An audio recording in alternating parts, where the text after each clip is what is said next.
Hey guys, this is John from Sonic Drive Studio. This video is going to be all about the Line 6 Helix. I received my new Helix a few days ago, and in this video I just want to go over my initial impressions, demonstrate some of the sounds, and talk about impulse responses. Let's dive right in and start off with the demos. I made 4 short demos for you in different styles. The first one is a clean tone. The second one is a driven rock and roll tone. The third one is a big modern rock tone. And the fourth one is 8-string metal. Let's take a listen. Enjoy.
Alright, I hope you enjoyed those tones.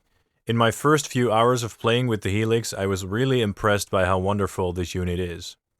The amp tones are really convincing and the effects are really great, as can be expected from Line 6. I've used a lot of Line 6 gear in the past, including the Pod 2.0, Pod XT Live, the Pod X3 Live, Veta 2 amps, the Pod HD 500X, and various Variax models. The list goes on. I've always thought of Line 6 as a cool company that releases products that can really help you being creative and realize the tones that are in your head. The workflow and flexibility of the Helix are both great aspects of this device. It's actually really easy to achieve some great tones in a matter of seconds. The interface on the hardware itself is really good, and it's very easy to learn the workflow just by trying things out. I'm also a huge fan of the Helix Edit app, which you can see right now. This app makes tweaking tones in the studio very efficient. Now, the amp tones in the Helix are very realistic to my ears, but I'm not a huge fan of the built-in cab models that the Helix comes with from the factory. So Line 6 came up with a really cool feature, which is an impulse response loader inside the Helix. As you can see here on the left in the Impulses browser, you can load 128 impulse responses in here. So one of the first things that I did when I got this thing is load up all my favorite OwnHammer impulses. They really make the amp sounds come to life, and they make it sound much better in my opinion. I guess you could say it sounds warmer, more realistic, and a bit more three-dimensional with the OwnHammer IRs. What I like to do with my OwnHammer impulses is actually a very easy process, and it always works. Just go to the cab that you want to load, choose the speaker type that you want to load. In this case, we're going to load up a V30 file. Then we're going to go to the Quick Start folder. And 99.9% of the time, I just go with the OwnHammer 1 Quick Start file. It's a very classic mic mix. It consists of a 57 dynamic mic blended with a 121 ribbon mic, and it just always sounds good. Of course, you can go with the other mixes or single mic files here. They all sound great and they all have their own unique sound. But I'm just going to stick with this one, which is what I did with most of these files, actually, as you can see here.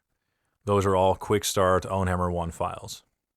Now all you have to do is drag this into the Impulses browser, and there you go.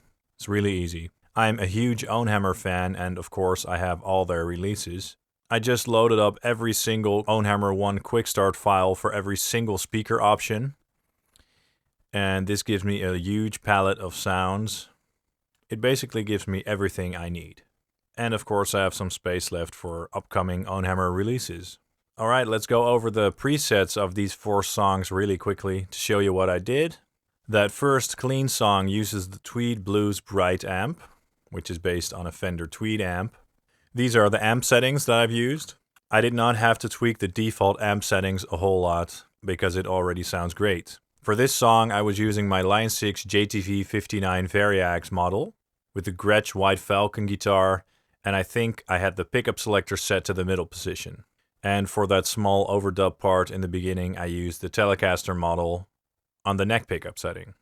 To smooth the dynamics out a little bit, I'm using the Red Squeeze compressor. It's a really nice compressor. I also really dig the other ones, but the Red Squeeze does the job if you want to go in front of the amp. Then the impulse that I used for this song is the OwnHammer 2x12 3QTR V30 file.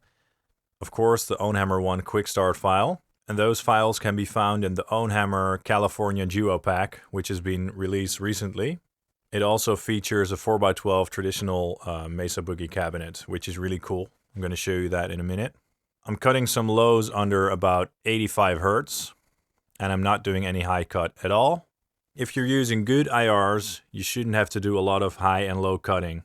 If the cab has been mic'd up properly, there shouldn't be a whole lot of excess low end or excess high end. These OwnHammer IRs sound really natural by themselves, so you won't have to do a lot of cutting to make them sit well in the mix. Then I'm also using the room reverb here, which I really love. The decay is set to 4.5, and I adjusted the mix to about 38%. That's all I'm doing here. I really love this sparkly, nice, and clean tone. The second song was the rock and roll track. For that track, I also used my Variax, but I had it set on the Les Paul model with the bridge pickup. I am using the input gate here, with the threshold set to -70 dB, just to remove some background hiss. And I'm using the Brit 2204 amp, which is based on a Marshall JCM 800, if I'm correct. These are the settings that I used. I probably raised the drive a little bit, raised the mids and treble and presence a little bit too. Other than that, I didn't change the default settings. Then the IR that I used for this track is the OwnHammer 4x12 traditional, also from the California Duo. In this case, I'm using the H30 option, and once again the OwnHammer 1 quick start file. This one sounds really good with British type amps. I recommend that you try this out.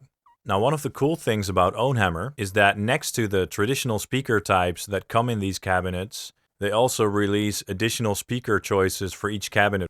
So in this case, for the traditional, you get 4 different types of speakers. Next to the H30, we also have an M25 speaker option, a V60, and a V70 speaker option. The V70 and V60 are basically 2 different types of V30s. The V60 sounds a bit brighter, and the V70 has a bit of a warmer sound. And again, I'm using some room reverb here.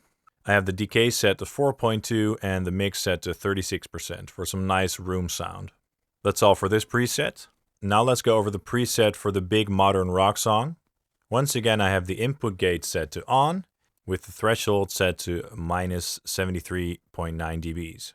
I'm using the Archetype lead amp model, which is based on a PRS Archon amp, and it sounds really, really nice. It must be one of my favorite high gain amps in the Helix. It kind of reminds me of the Mesa Boogie Mark series amps, but it really has its own character too. I have the drive set to 6.1, and I think I boosted a little bit of mids and some treble and presence to make it sound a bit brighter. The default settings were a bit dark for me. I also raised the depth to 4 to bring in a bit more low end.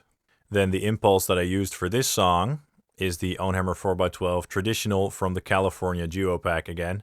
This time I am using the M25 option. I'm cutting out some lows under about 80 Hz. And in this case, I am using the high cut, but only up to 12K. If you're using proper IRs, and if you want your guitars to fit in the mix in a natural way, with a natural high end, you'll almost never have to go lower than about 12K. Remember that the high frequencies are a big part of the natural guitar tone from a guitar cabinet, especially if it's close mic'd. And then again, I am using the room reverb.